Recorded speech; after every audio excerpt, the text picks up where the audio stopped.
À Hanoï, il y a un train qui passe dans une rue super étroite.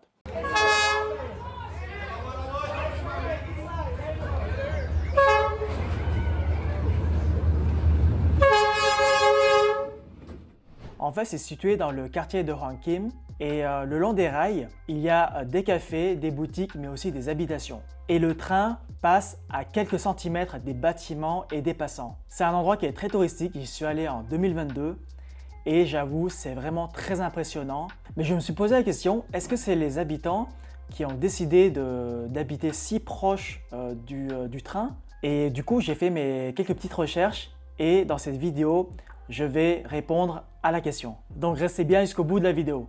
Mais tout d'abord, on va commencer par un peu d'histoire. En fait, le chemin de fer a été construit pendant la colonisation française. Et la colonisation française qui a commencé en 1867 et qui s'est terminée en 1954 après la défaite de la bataille de Dien Bien Phu pendant la guerre d'Indochine. Et à l'époque, l'idée de créer un chemin de fer nord-sud a été émise par le gouverneur général de l'Indochine, Jean-Marie Antoine de Lanessan en 1894, mais c'est son successeur Paul Doumer qui concrétise l'idée en 1897.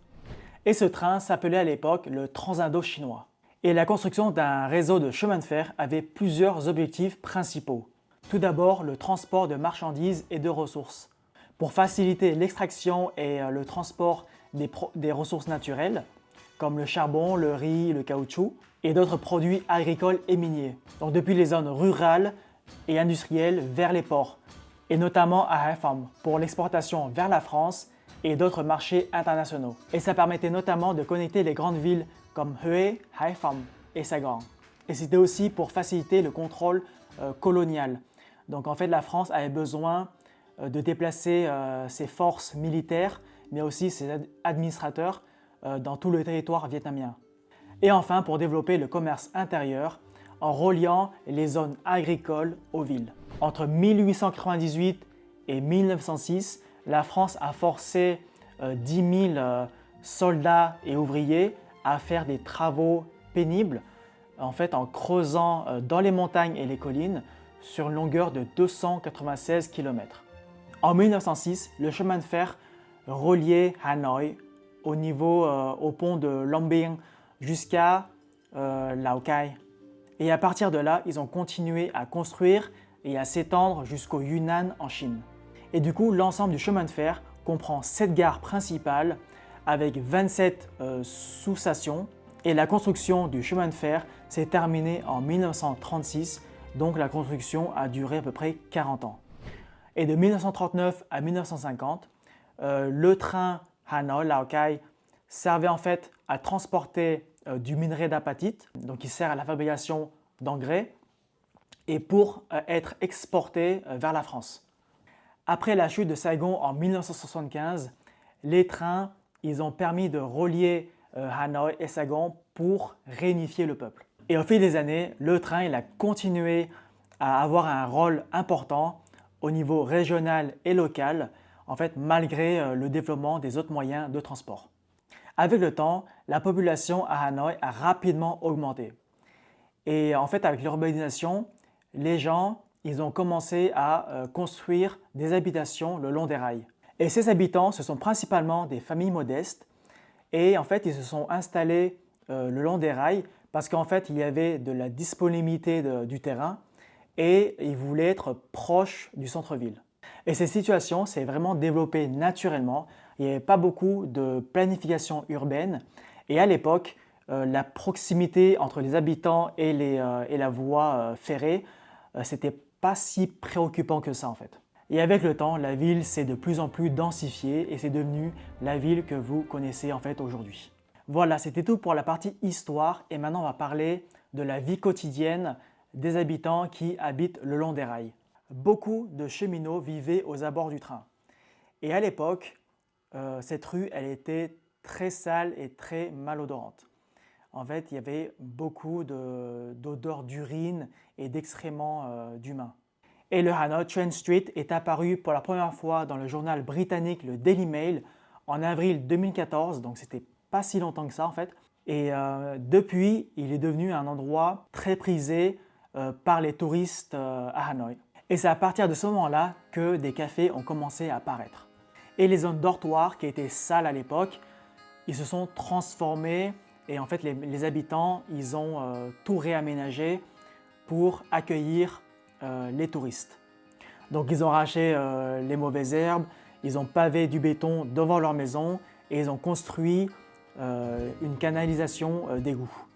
Et c'est vraiment une grande opportunité pour les habitants parce que ça leur permet de gagner de l'argent grâce aux touristes qui viennent dans cette rue.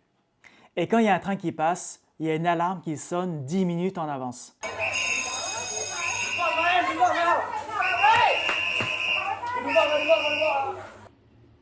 Hốt hoảng, lo sợ vì mỗi lần tàu chạy qua nhưng khách vẫn. Et chaque jour, les habitants doivent affronter le danger qui se situe juste devant leur maison parce qu'en fait, la distance entre leur maison et la voie ferrée, c'est seulement de 1 mètre. Et quand le train y passe, il y a évidemment beaucoup de bruit et on peut sentir les tremblements lors de son passage.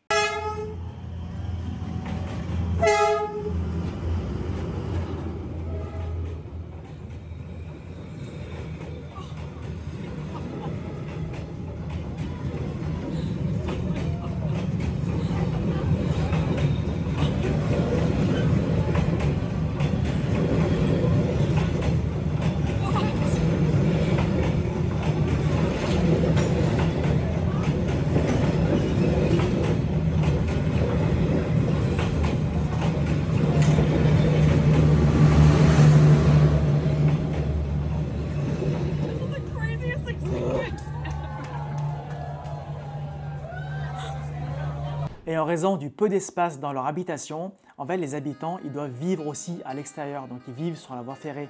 Et sur la voie ferrée, ils font leur lessive, le linge et même leurs toilettes. Et comme je l'ai dit tout à l'heure, les habitants sont des familles modestes et qui sont là depuis plusieurs générations.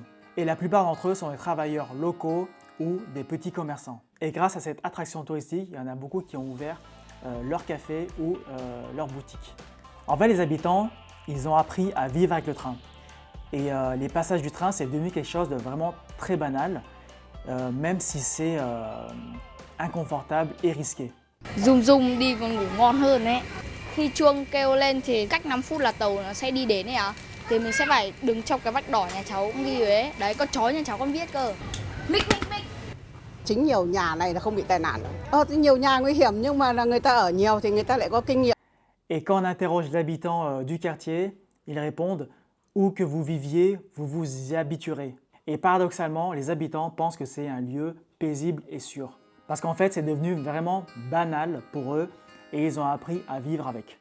La rue du train à Hanoï, c'est devenu un lieu qui est vraiment touristique. En fait, grâce aux réseaux sociaux, les gens veulent vraiment expérimenter avoir une expérience vraiment unique. Bon, les habitants, ils sont vraiment habitués à vivre dans cet endroit-là, donc ils connaissent vraiment les dangers, etc.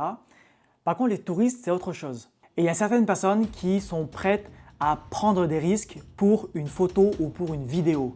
Et pour la sécurité des touristes, en fait, les propriétaires des cafés, ils déclarent avoir tracé des lignes au sol à ne pas dépasser, et afficher des panneaux de sécurité. Hơn 30 năm lái tàu, đi khắp dọc hành trình Nam Bắc.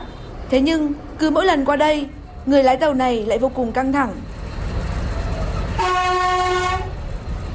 Niềm vui và sự hiếu kỳ của những vị khách lại là sự lo lắng của kíp lái. Vận tốc tàu liên tục giảm từ 50 xuống còn 14-13 km/h. Tất cả những cái khách mà đến uống cà phê ở cái khu vực Phùng Hưng rất là hiếu kỳ, kể cả là khách nước ngoài và khách trong nước. Có những khách người ta vẫn cố tình người ta là thò tay ra là quay phim rồi chụp ảnh, làm thế cho anh em chúng tôi rất là mất tập trung chạy tàu. Pour les habitants du quartier, le train c'est plus un danger, ça fait partie de leur quotidien, de leur vie. Mais pour les responsables des cafés, ils ont une certaine responsabilité envers leurs clients. Et il y a des consignes à respecter pour votre sécurité et celle des autres. Il y a notamment le fait de rester derrière la ligne jaune, ne pas toucher le train et bien rester vigilant. Donc voilà, c'était tout pour cette vidéo. J'espère que vous avez appris pas mal de choses. En tout cas, n'hésitez pas à mettre un petit pouce bleu. C'est gratuit et moi, ça m'aide beaucoup. Et à partager la vidéo et à vous abonner si ce n'est pas encore le cas. En tout cas, moi, je vous recommande d'aller dans cet endroit. C'est vraiment un endroit qui est unique. J'y suis allé il y a 2 ans et je vous confirme, c'est un endroit qui est vraiment très impressionnant. Mais si vous y allez, s'il vous plaît, respectez les règles de sécurité. Et je crois qu'il y a un endroit qui est similaire en Thaïlande. Donc, je vous laisse chercher sur Google. Et sur ce, je vous retrouve dans la prochaine vidéo. Restez focus.